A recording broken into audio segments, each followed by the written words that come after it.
क्या तेजस्वी यादव बिहार के मुख्यमंत्री बन सकते हैं? लालू प्रसाद का तो कुछ ऐसा ही प्लान है जो मैं आपको बताने वाला हूं। दरअसल लालू ने कांग्रेस के साथ मिलकर ये चाल चली है, नीतीश कुमार को कैसे भी करके पीएम उम्मीदवारी के फेर में ले लिया जाए, क्योंकि ये तो सब जानते हैं कि नीतीश की महत्वाकांक्षा प्रधानमंत्री बनने की है और उनकी इस बात का फायदा लालू और कांग्रेस मिलकर उठा रहे हैं। दरअसल उन्होंने मिलकर नीतीश कुमार को अलायंस के संयोजक बनने की लॉलीपॉप थमा दी है, लेकिन नीतीश कुमार राजनीति के मंजे हुए खिलाड़ी हैं। प्लान काम करता हुआ नजर नहीं आ रहा, क्योंकि लालू प्रसाद का ये प्लान था कि नीतीश को कैसे भी करके दिल्ली भेज दिया जाए और मुख्यमंत्री की कुर्सी उनके बेटे तेजस्वी यादव को मिल जाए। दरअसल इंडी अलायंस की पिछली मीटिंग में जब ममता बनर्जी ने खड़गे का नाम पीएम उम्मीदवार के तौर पर आगे किया था, तो ये बात कांग्रेस को भी पसंद नहीं आई थी, क्योंकि कांग्रेस भी चाहती है कि राहुल गांधी को गठबंधन के पीएम उम्मीदवार के तौर पर प्रोजेक्ट किया जाए। तो कांग्रेस और लालू ने मिलकर ये चाल चली कि नीतीश को गठबंधन का संयोजक बनाकर एक साइड कर देंगे।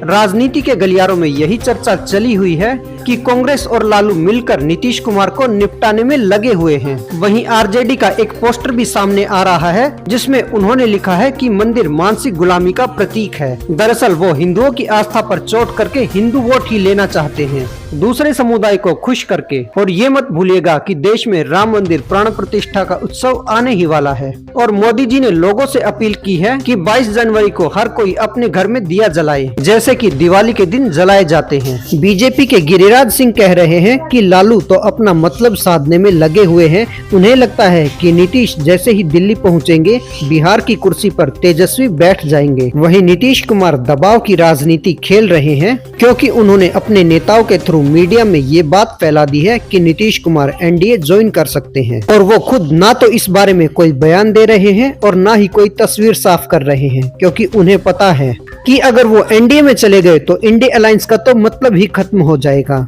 और इंडी अलायंस के दिग्गज नेता इस बात को बर्दाश्त नहीं कर पाएंगे। इसलिए वो गठबंधन में अपनी पकड़ मजबूत करना चाहते हैं अपने इस हथकंडे के थ्रू, और उनको इंडी अलायंस में रखना सब नेताओं की और पार्टीज की मजबूरी है, ताकि माहौल बना रहे। अगर आपको याद हो तो जेडीयू के वरिष्ठ नेताओं जैसे केसी त्यागी ने ऐसे संकेत और बयान भी दिए हैं कि नीतीश कुमार एनडीए में जा सकते हैं। जेडीयू के वरिष्ठ नेताओं में से एक केसी त्यागी ने कहा है कि राजनीति में कोई दुश्मन नहीं होता और सियासत में रास्ते कभी बंद नहीं हो सकते।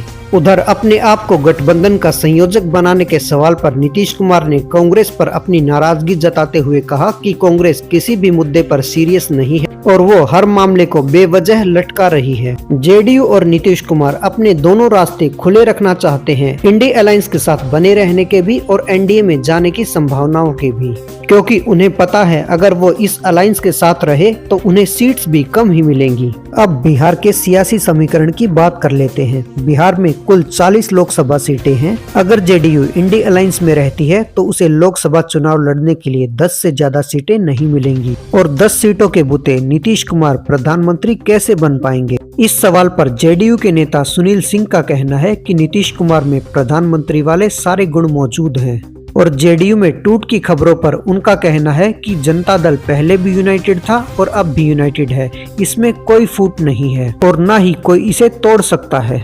दरअसल इंडी अलायंस में हर किसी को प्रधानमंत्री बनना है और तृणमूल कांग्रेस यानी टीएमसी तो सबसे आगे निकल गई है। उनकी एक वेबसाइट भी लॉन्च हो गई है जिसमें ममता बनर्जी को प्रधानमंत्री बनाने की अपील की गई है। तो ये कहना गलत नहीं होगा कि इंडी अलायंस में लड़ाई छिड़ी हुई है। नीतीश कुमार और राहुल गांधी तो प्रधानमंत्री पद के दावेदार थे ही, लेकिन अब टीएमसी ने भी ममता बनर्जी को प्रधानमंत्री बनाने के लिए जंग छेड़ दी है। नीतीश कुमार को जेडीयू ने फिर से पीएम मटेरियल बताया है। धीरे धीरे वो ये माहौल बनाने में लगे हुए हैं और सोशल मीडिया पर तो उन्होंने एक नारा भी दे दिया है कि देश का नेता कैसा हो, नीतीश कुमार जैसा हो। लेकिन सीट बंटवारे को लेकर इंडी अलायंस में अब भी मारामारी छिड़ी हुई है।